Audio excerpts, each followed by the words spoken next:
So Richard, also known as Richard the Lionheart, Richard I or King Richard, is very much sort of the main character of the Crusader series and the first of two protagonists in Crusader 2.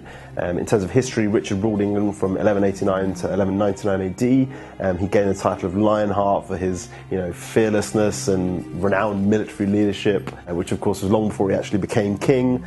In the game, he's the fearless leader of the Crusader forces, who you'll be controlling in the first sort of main single-player campaign, and he's very much sort of like the mascot for the Crusader series.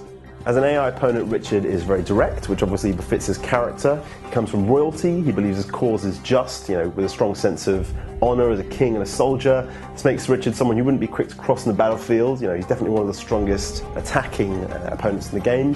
His economy is pretty solid, but his real strength lies in his attack. He'll fight more honourably than characters like the Caliph. He won't pull sort of dirty tricks. But he's definitely an attacker. He's not a defender. His castles aren't the best around in the world, but when he does attack you, he'll do so with overwhelming force and plenty of siege equipment.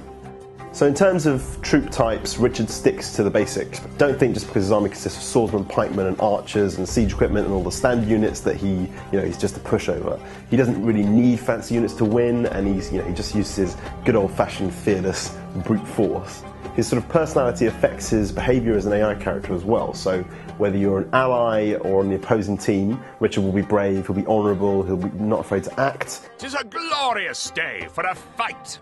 Which can be good, both good and bad. If you betray him, he'll deal out justice fairly quickly, but at the same time, his honour can be used against him, so you might be able to draw him into a trap, and he's more likely than certain other players to fall for it.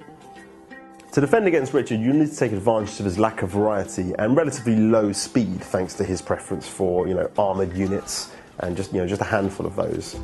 Fast-moving units like the Horse Archer and Sassanid Knight can be very effective at harassing his attacking forces. It's a good way to thin his numbers and sort of take down the front line. Another good tactic is to put plenty of archers on your castle walls. This is good for A, thinning his numbers, and B, also drawing attention away from your other attacks as well. So I think if you attack him on two sides, you're far more likely to be able to take advantage of Richard's relatively two-dimensional sort of simple attack by sort of outmaneuvering him and slightly outthinking him as well.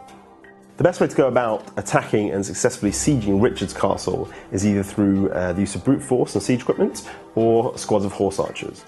His castles are relatively straightforward in how they're built. Very simple designs, not too many archers on the walls, less than your average lord. So if you can take out the towers with mounted defences and sort of blast your way through his walls, a regular siege could easily work against Richard. It's not going to be impossible to win that way. Alternatively, you can use the classic Crusader 1 tactic of swarming his walls with horse archers. Obviously you have to keep these units moving and shooting, but if you can do this for long enough, you can successfully completely clear his walls. Obviously this provides you with an opportunity to break through and deliver the killing blow before he can sort of put these units back up on the walls.